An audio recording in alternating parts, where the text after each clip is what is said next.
Anong akmang word kung hindi sumama ang loob? Parang tambo na po. Tampo. Kaya medyo mababaw ng konti sa sama ng loob. Parang nagtampo. Ayaw po niya akong kausapin dahil pinapaliwanag ko nga na kailangan mo na may lisensya, ganyan. Tapos ayaw po akong kibuin. Na para bang ang dating, para bang ayaw ko siyang maging masaya at pinipigilan ko lang siya na maging masaya. Ayan po, stop po muna natin. So just heads up lamang po in this video is pag-uusapan po natin itong isa sa topic na napag-usapan po nila Tekram, ni Kuya Luis, tsaka ni Alvin the Box. I'm sorry, Tekram, Tekjun pala.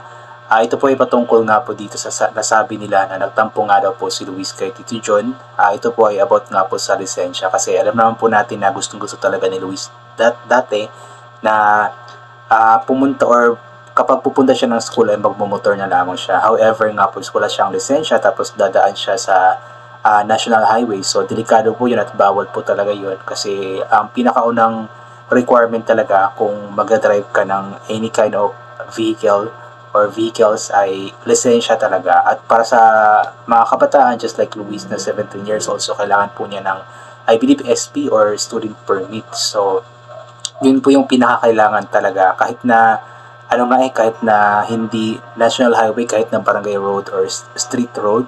So bilang kumbaga sa sarili na lang din, pagsunod sa batas na lang din, so kailangan talaga ng lisensya. So yun, nagtampo pala si Luis kasi nga po napagsabihan siya ni Tekjun na bawal nga po talaga ang walang lisensya. So ito patuloy po natin.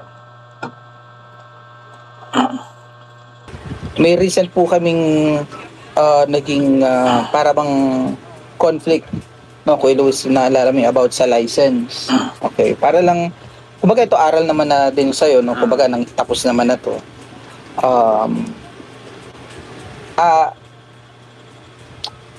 Ano ba nangyari? Pakikwento ka, Kuya Luis. Okay na dito. Ikaw na, syempre, alam mo naman yung nangyari. Tsaka siya pwede mo nandito. Ngayon po, nagpaalam po ako na magmumotor na ako pupunta sa school. Lakasan mo. Then, po, yun, wala naman pong license. Di ba, hindi naman po pwede yun sa national highway. If barangay lang naman, okay lang naman po na walang license po. Pero, kailangan po kasi dumaan ng highway, which is, yun, national po. Kailangan po ng, lisensya. Lisensya. Kailangan po ng kaalaman sa pagdadrive. Yung mga law po, yung mga kailangan mo bilang isang driver. Ganun po. Ako po, wala po akong lisensya ng So, bawal pa po. So, yun, binibilit ko po yung sarili ko na ganyan po. So, yun po. Malaking aral din po yun. So, yun nga po. Dati nga po, lagi nga pong sinasabi ni Tekram sa vlog na gustong-gusto daw talaga ni Luis na magmotor na lang kahit na ihatid siya ni Tekram or kung sino maghahatid sa kanya. Ayaw niya nga po kasi gusto niya magmotor na lang at kukuhanan nga po sana siya ng call service ni Ninang Precious, pero ayaw talaga ni Luis kasi nga gusto niya magmotor na lang.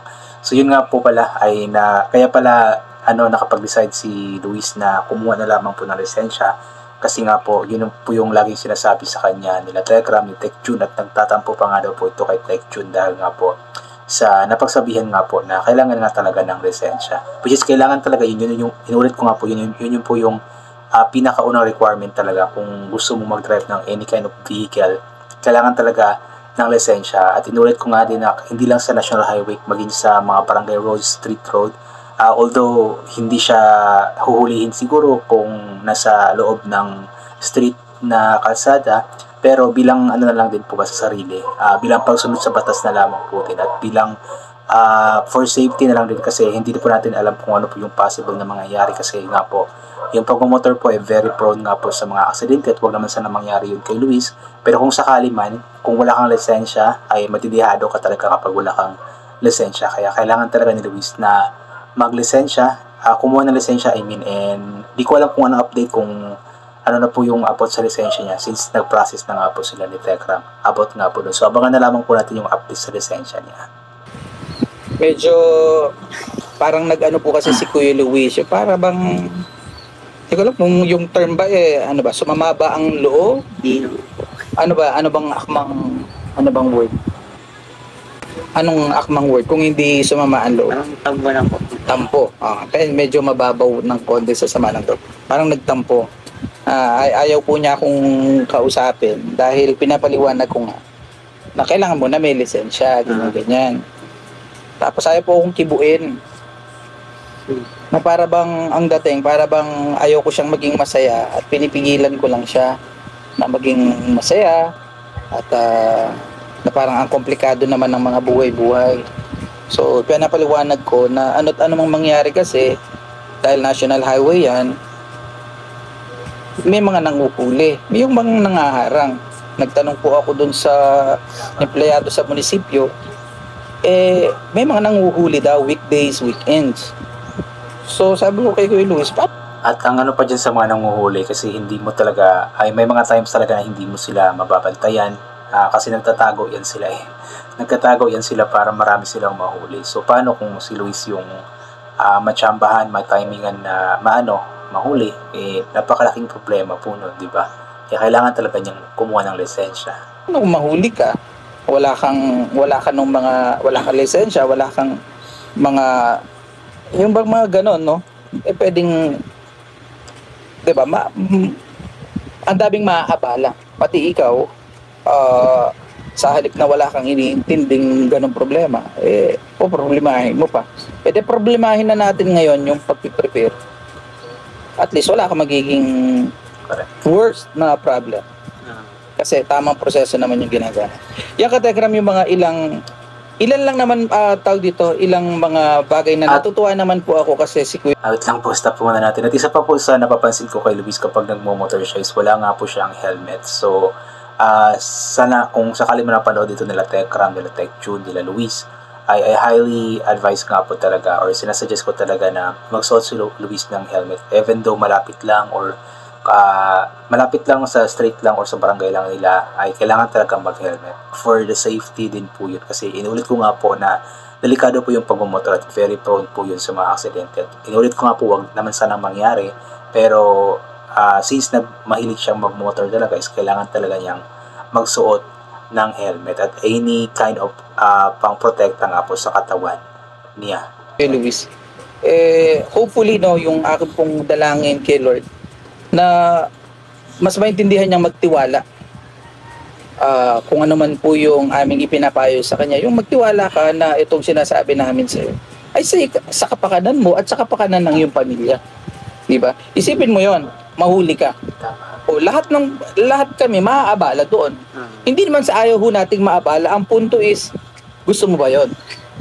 Di ba? Gusto mo ba na dahil doon sa hindi ka wala kang lisensya, kumbaga kung ano-ano na nangyari, diba, mapapagalitan ka pa, di ba, gets mo? Para din sa iyo yun, para sa kapakanan mo. Dahil mahal mo yung pamilya mo, ayaw mong umabot sa ganon. Sige, nakarin ko muna yung lisensya, di ba? So, anong napagtanto mo, Kuya Luis? Bakit biglang naintindihan? So yun, tamang-tama po yung mga sinasabi ni Tekjun sa kanya. So wala dapat ipagtampo or ikagalit or ikasama ng loob si Luis dahil nga po ang mga sinasabi naman sa kanya ng Tekram family ni Tekjun is para sa ikakabuti niya at ng kanilang pamilya. So kailangan lamang ni Luis ay sumunod, makinig sa mga sinasabi nila kasi nga po wala naman silang sasabihin na ikakasama nga po niya. So kailangan lamang niyang always na magtiwala sa kanila bilang mga mas nakakatanda sa kanya. Mo na, oo nga. Hindi pala porke gusto ko ipipilit ko. Dapat pala doon ako sa tama. Anong napag-isip-isip mo doon? Yung sinabi ko po kanina na bago po natin gawin yung isang bagay, parang isipin ko na muna natin kung ano po yung mangyayari, ano po yung possible na mangyari po, yung magandang mangyayari o yung mapangit na mangyayari bago pa natin gawin yung mga bagay. Kasi minsan tayo gawa ng bagay na gano'n.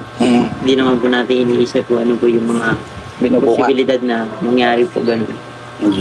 Ako, Kuya Luis, kung yung aral na yan, ano mo dito sa loob mo, maiiwas ka sa maraming problema ng buhay. Ako na magsasabi sa'yo, marami kang problemang maiiwasan sa buhay. Kung talaga, mo yan, mas palawigin mo yung ganyang puso. Yes, very true, very tama po si Tekjun. At napakaswerte po ni Luis kasi nga po andyan si Tekjun na palaging gumagabay, nagbibigay ng mga advices sa kanya. So, kailangan lamang talaga niyang gawin, isundin ng mga ito, magtiwala kasi nga po lahat naman ng sinasabi sa kanya is para sa ikakabuti niya at hindi para sa ikakasama niya. So, yun po, hanggang dito na lamang po muna itong gagawin ko ng reaction video. So, God bless po sa ating lahat at bye for now po.